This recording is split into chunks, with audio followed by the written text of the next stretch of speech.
लोगों के घरों का काम करते थे, 3-4 हज़ार 5 हज़ार इससे ऊपर नहीं मिलता था। तो फिर गुजारा आपको पता, किराया बिल, फिर मैंने कहा रिक्शा चलाते हैं, चलो 700-800 तो इसमें दिन का बचेगा ना। बस हवाई रोजी है, कभी अच्छी दिहाड़ी लग जाती 1000-1200। 2 साल मैं घर में बैठी रही, एक 50 रुपया नहीं होता था कि इसके लिए दूध ले लें। खवातीन को देखा रोड पे रिक्शा चलाते, उसको मैंने पूछा, उसने मुझे एड्रेस दिया, तो फिर मैं वहाँ गई। फिर उन्होंने मुझे कहा कि हम आपसे इतने पैसे लेंगे। फिर उन्होंने उसी में मुझे सिखाया। तो आपका किराए का है? ये किराए का है। तो क्या बचत होती है इसमें? यकीन करें कोई बचत नहीं होती, बस घर की दाल रोटी चल रही है। बच्चे खाने को भी तरसते हैं। अम्मी बीमार है, उनका ऑपरेशन हुआ है, बेटी की शादी रखी हुई है मैंने अगले महीने, उसका मेरे पास बंदोबस्त नहीं हो रहा।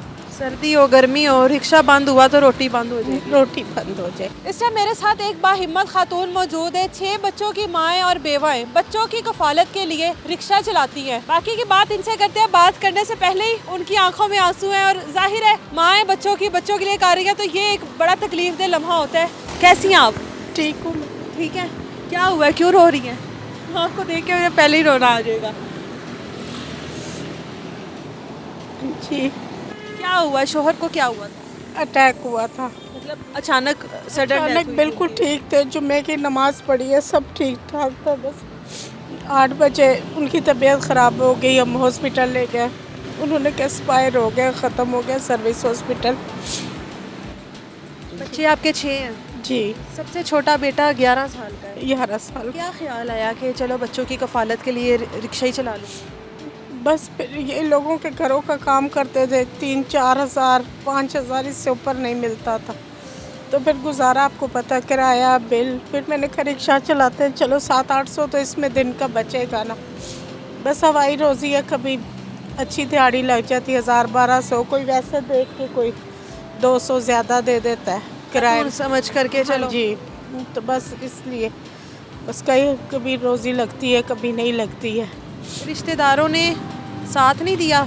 नहीं, आपको पता है, किसी ने पूछा ही नहीं है कि किस साल में हो, कैसे गुजारा करते हो, कहाँ से खाते हो, कहाँ से नहीं खाते। 2 साल मैं घर में बैठी रही, किसी ने नहीं कहा था। ये छोटा बच्चा था, दूध के लिए भी तरसते थे, एक 50 रुपया नहीं होता था कि इसके लिए दूध ले लें। फिर मैंने किसी ने कहा, खवातीन को देखा रोड पे रिक्शा चलाते, उसको मैंने पूछा, उसने मुझे एड्रेस दिया, तो फिर मैं वहाँ गई। फिर उन्होंने मुझे कहा कि हम आपसे इतने पैसे लेंगे और हम आपको रिक्शा सिखा भी देंगे। मैंने कहा मैं तो इतनी नहीं हूँ। उन्होंने कहा कि हम किस्तों में लेंगे, आपसे इकट्ठे नहीं लेंगे। अच्छा। थोड़े थोड़े आप जब चलाना शुरू करेंगी 3 महीने के बाद आप किस्त स्टार्ट करना। मैंने कहा ठीक है। फिर उन्होंने उसी में मुझे सिखाया, फिर उन्होंने मुझे रिक्शा दिया। और रिक्शा आपका किराए का है? ये किराए का है मेरा। आपको क्या बचत होती है इसमें? यकीन करें कोई बचत नहीं होती, बस घर की दाल रोटी चल रही है। बच्चे खाने को भी तरसते हैं। ज़ाहिर है बच्चे देखते हैं कि हम भी ये खाएं, ये भी करें, पर हमारी इतनी गुंजाइश ही नहीं होती। अम्मी बीमार है, उनका ऑपरेशन हुआ है, बेटी की शादी रखी हुई है मैंने अगले महीने, उसका मेरे पास बंदोबस्त नहीं हो रहा। बड़ी बेटी की बस ऐसे ज़िंदगी गुजर रही है। बाहर निकलती हैं 100 खवातीन के लिए मसले मसाइल हो जाते हैं। हाँ जी, ख़राब हो जाता है, टायर पंचर हो जाता है, कुछ आ जाते हैं लोग मदद करने के लिए, कर देते हैं, टायर चेंज कर देते हैं। ख़राब हो जाता है, धक्का लगा कर मैकेनिक के पास पहुंचा देते हैं। शुक्र है जब से चला रही हूँ ऐसा कोई नहीं हुआ कि मेरी किसी ने मदद ना की हो, रोड पे चलते रिक्शा ख़राब हुआ हो, आ जाते हैं, मदद कर देते हैं लोग। सर्दी हो गर्मी हो, रिक्शा बंद हुआ तो रोटी बंद हो जाएगी। रोटी बंद हो जाए। अब यकीन करें, मैं 1 महीना मेरा एक्सीडेंट हुआ, मैं इतने बुरे हालात में थी, फिर मैंने किसी से किराए पे रिक्शा लिया, तो मैं ये चला रही हूँ। मेरा अपने कितना रेंट देती हैं आप? डेली देती हैं? हाँ, 500 रुपया रोज़। डेली रेंट आपको हाँ देना जी है? जी। आपको 1012 में से 500 दे दिया, उसके बाद इसमें फ्यूल वगैरह डलता होगा जाहिर है। पेट्रोल पे है, पेट्रोल। तो उसके बाद आपको 200-300-400 बचता होगा। बहुत मुश्किल से गुजारा होता है, बहुत मुश्किल से। जिससे किराए पर है आप? जी, किराए पे घर है। ये बच्चा, मैंने कहा चलो इसको पढ़ा लेती हूँ, इसको अलीगढ़ स्कूल में डाला है, इसकी फ़ीस है, उनसे मैंने रिक्वेस्ट करके फ़ीस काफ़ी कम करवाई कि चलो ये पढ़ जाए, इस काबिल हो जाए कुछ।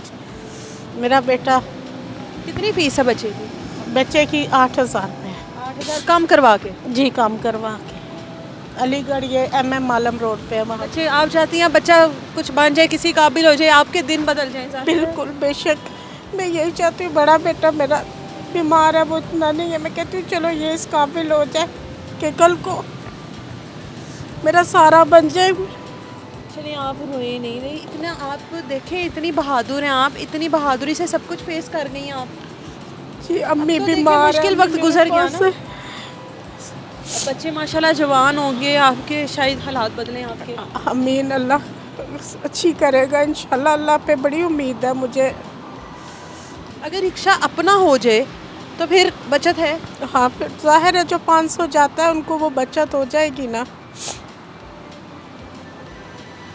ये देख लें माएँ अपनी औलाद के लिए क्या क्या कुछ करती हैं। मैं हमेशा कहती हूँ कि काश की औलाद को अपनी माँओं की ये कुर्बानियाँ याद रहें, काश कि उनको याद रहे कि उनकी माँओं ने गर्मी सर्दी में किस तरह से उनके लिए बाहर रोड पर धक्के खाए हैं, किस तरह से एक एक रुपया बचाया अपना पेट काट काट कर अपने बच्चों के लिए। और उसके बाद कल को यही बच्चे जब माँओं को पहचानने से इनकार नहीं करते या कहीं और छोड़ आते हैं या माँओं को छोड़ के कहीं और चले जाते हैं, तो उसके बाद माँओं की ज़िंदगी में सिर्फ दुख और रोना ही रह जाता है। इन माँ के लिए भी अल्लाह ताला आसानियाँ पैदा करे। ये एक हिम्मत खातून है, लेकिन फिर भी सारा दिन सफ़र करने के बाद, सारा दिन खुआर होने के बाद बचत कुछ भी नहीं है। जो बचत है वो आप लोगों के सामने है।